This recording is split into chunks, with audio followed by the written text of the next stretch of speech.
Friday అనగానే మనం దేనికోసం వెయిట్ చేస్తాం? ఒక పెద్ద హీరో సినిమా రిలీజ్ అవుద్ది, మనం సాటర్డే కానీ సండే కానీ రివ్యూ చూసుకుని నీట్గా బయలుదేరి చిల్ అయిపోదాం ప్లాన్ చేసుకుంటాం. శనివారం పొద్దున్నే లేచి సోషల్ మీడియా చూడగానే అక్కడ ఊరమాసి పోస్టర్ పడుతుంది. ఫస్ట్ డే 100 కోట్ల కలెక్షన్ వరల్డ్ వైడ్ అని చెప్పి అది మనం చూడగానే అయిపోయి సినిమా రచ్చ లేపేస్తుంది, దుమ్ము లేపేస్తుంది అని చెప్పేసి అనుకుంటాం. కానీ కట్ చేస్తే వారం తిరిగేసరికి మనకు ఇంకో న్యూస్ కనబడుతుంది. సినిమా వల్ల డిస్ట్రిబ్యూటర్ లాస్ అయిపోయారు, ఇన్ని కోట్లు నష్టం వచ్చిందని చెప్పి. బిజినెస్ లాస్, టోటల్ గా ప్రెజెంట్ పొజిషన్ వెరీ బ్యాడ్. ఏది నమ్మాలి? ఇక్కడే ప్రతి ఒక్కరికి ఒక డౌట్ వస్తుంది. ఫస్ట్ రోజే 100 కోట్ల కలెక్షన్ వస్తే వారం తిరిగేసరికి సినిమాకి లాస్ ఎలా వస్తుంది? బిజినెస్ బొక్కలేక మేం చేస్తుంటే మధ్యలో ఈడొకడు. అదే మామ ఇక్కడ మ్యాటర్.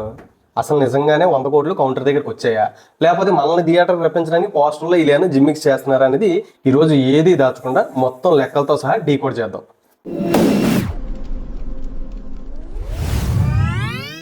అసలు పోస్టర్ మీద కనిపించే నెంబర్లు వెనకతల ఇండస్ట్రీ మైండ్ గేమ్ ఏంటి?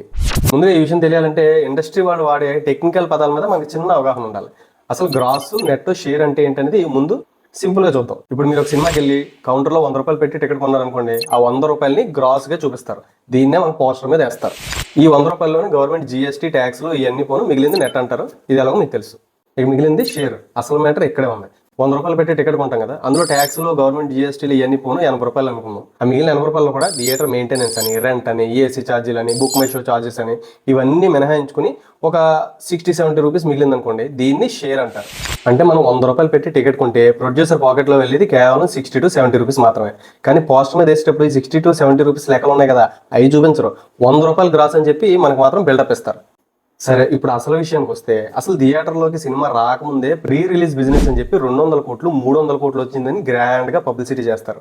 అసలు ఇది ఎలా వస్తుంది, డిస్ట్రిబ్యూటర్లు ఎలా కొంటారు అనేది చెప్పి తెలుసుకోవాలంటే మళ్ళీ మనకి ఇందులో ఇండస్ట్రీలో 3 రకాల డీల్స్ ఉంటాయి. ఒకటి ఎన్ఆర్ఏ, ఇది నాన్ రిఫండబుల్ అడ్వాన్స్ అనమాట. సపోజ్ ఓ డిస్ట్రిబ్యూటర్ వచ్చి 10 కోట్లు ఇచ్చి నైజాం ఏరియాలో నేనే సినిమా రిలీజ్ చేస్తానని చెప్తాడు. కానీ రిలీజ్ అయిన తర్వాత దానికి 7 కోట్లే వచ్చింది, 3 కోట్ల నష్టం వచ్చిందని చెప్పేసి ప్రొడ్యూసర్ని తిరిగి ఆడడానికి లేదనమాట. Second, out right sale. ఇది చాలా సేఫెస్ట్ డీల్ అనమాట. ఇందులో ఏం జరుగుతుందంటే, నీ సినిమా ఏరియా హక్కులు నాకు డైరెక్ట్గా ఇచ్చే, ప్రాఫిట్ వచ్చినా నాదే, లాస్ వచ్చినా నాదే అని చెప్పేసి ముందే డీల్ చేసుకుంటారు అనమాట. ఇది పక్కా ఫిక్స్డ్ డీల్. 3% షేర్. ఇది చాలా సేఫెస్ట్ గేమ్ అనమాట. ఇప్పుడు 100 కోట్లు పెట్టి సినిమా తీసాం అనుకోండి, 60% ప్రొడ్యూసర్కి, 40% డిస్ట్రిబ్యూటర్కి అని చెప్పి ముందే అగ్రిమెంట్ రాసుకుంటారు. ఓకే, ఇప్పుడు మన అందరికీ ఇంట్రెస్టింగ్గా ఉండే ఫేక్ కలెక్షన్ పోస్టర్స్ గురించి మాట్లాడుకుందాం. అసలు ప్రొడ్యూసర్కి రూపాయి లాభం రాకపోయినా గ్రాండ్గా 100 crores in 1 day అని పోస్టర్ మీద వేయడం వల్ల ప్రొడ్యూసర్కి వచ్చే లాభం ఏంటి? దీనికి కూడా 3 కారణాలు ఉన్నాయి. Number 1, psychological publicity. మనం థియేటర్కి వెళ్ళాలా వద్దని చెప్పి శని ఆదివారంలో వచ్చే కలెక్షన్ చూసాక డిసైడ్ అవుతాం. ఫస్ట్ డేనే 100 crores కలెక్షన్ అని పోస్టర్ చూడగాని చెప్పి జనరల్ ఆడియన్స్ ఎలా డిసైడ్ అవుతారు? అమ్మాయి సినిమా చాలా పెద్ద సూపర్ హిట్ లాగా ఉంది, దుమ్ము లేపేస్తుంది, ఎరగ తీసేస్తుంది అని చెప్పి శని ఆదివారంలో ప్లాన్ చేసుకుని ఎలాగోలాగా టికెట్ సంపాదించి సినిమా అయితే చూసేస్తాం. అంటే ఆడియన్స్ ని థియేటర్కి రప్పించడానికి వేసే ఏరే ఈ poster fake collections. Number 2, fan wars and hero market value. ఇది మన 2 తెలుగు రాష్ట్రాల్లో నడిచే అతిపెద్ద సోషల్ మీడియా దందా. మా హీరో రికార్డ్ గొప్పదంటే మా హీరో రికార్డ్ అని చెప్పి ఫ్యాన్స్ కొట్టుకు చావాలి. మా హీరోని కామెంట్ చేసే రేంజ్ అనేది దాన్ని ప్రొడ్యూసర్స్ క్యాష్ చేసుకుంటారు. అండ్ వాళ్ళ అభిమాన హీరోకి నెక్స్ట్ సినిమాకి రేట్ పెంచాలన్నా, మార్కెట్ వాల్యూ తగ్గించకుండా చూడాలన్నా ఈ పోస్టర్స్ మీద ఫేక్ కలెక్షన్స్ వేసి చూపించడం కంపల్సరీ అయిపోయింది. Number 3, OTT and non theatrical mind game. ఇది చాలా పెద్ద బిజినెస్ సీక్రెట్.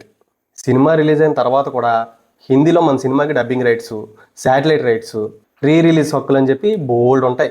బాక్స్ ఆఫీస్ దగ్గర బ్లాక్ బాస్టర్ అని కలరింగ్ ఇస్తేనే ఓటీటీలు ఎగబడి మరీ సినిమా కొనడానికి ముందుకు వస్తాయి. మరి ఈ పోస్టర్స్లో ఉన్న నెంబర్స్ నిజమా కాదా అని చెప్పి మనకి ఎలా తెలుస్తాయి? ఇక్కడే ఇండస్ట్రీలో ట్రేడ్ అనలిస్టులు వస్తారు. వీళ్ళు ప్రొడ్యూసర్ ఇచ్చిన నెంబర్లు తీసుకోరు. ప్రతి ఏరియాలో ఎన్ని థియేటర్లు ఉన్నాయి, అక్కడ తెగిన టికెట్లు ఎన్ని, మొత్తం ఆక్యుపెన్సీ అంతా, ఇవన్నీ క్యాల్కులేట్ చేసుకుని ఒక అంచనాకు వస్తారు. ఇది ప్రొడ్యూసర్ పోస్టర్లో 100 కోట్లు వేస్తే అప్రాక్సిమేట్గా 60-70 crores వరకు ఉంటుంది. అసలు ఇంత గేమ్ మధ్యలో అసలు ప్రొడ్యూసర్ ఎలా సేవ్ అవుతున్నాడు? అసలే కరోనా తర్వాత జనాలు థియేటర్లు రావడం బాగా తగ్గిపోయింది. ఒకప్పుడు సినిమా హిట్ అవ్వాలంటే ఖచ్చితంగా ప్రేక్షకులు సినిమా చూసి దాన్ని హిట్ చేసి ప్రొడ్యూసర్ని సేవ్ చేయాలి. కానీ ఇప్పుడు సీన్ పూర్తిగా మారిపోయింది. ప్రొడ్యూసర్లు పూర్తిగా థియేటర్ కలెక్షన్ మీద ఆధారపడడం మానేశారు. సినిమా అట్టర్ అయినా కూడా ప్రొడ్యూసర్ జేబులోకి కోట్లు వచ్చి పడుతున్నాయి. ఎలాగో తెలుసా? Completely depends upon non theatrical revenue. Netflix, prime లాంటి ఓటీటీలు కోట్ల రూపాయలు ఇచ్చి మరీ డిజిటల్ రైట్లు సొంతం చేసుకుంటున్నాయి. అండ్ ఇవి కాకుండా పాటలు, ప్రోమో ద్వారా వచ్చే యూట్యూబ్ రెవెన్యూ, నార్త్ ఇండియాలో డబ్బింగ్ రైట్స్. అసలే బాహుబలి తర్వాత మన తెలుగు సినిమాలకి నార్త్లో విపరీతమైన డిమాండ్ వచ్చింది. తెలుగు సినిమా అంటే చాలు విపరీతమైన క్రేజ్తో ఎంత రేట్ అయినా కానీ డబ్బింగ్ రైట్స్ కొంటున్నారు.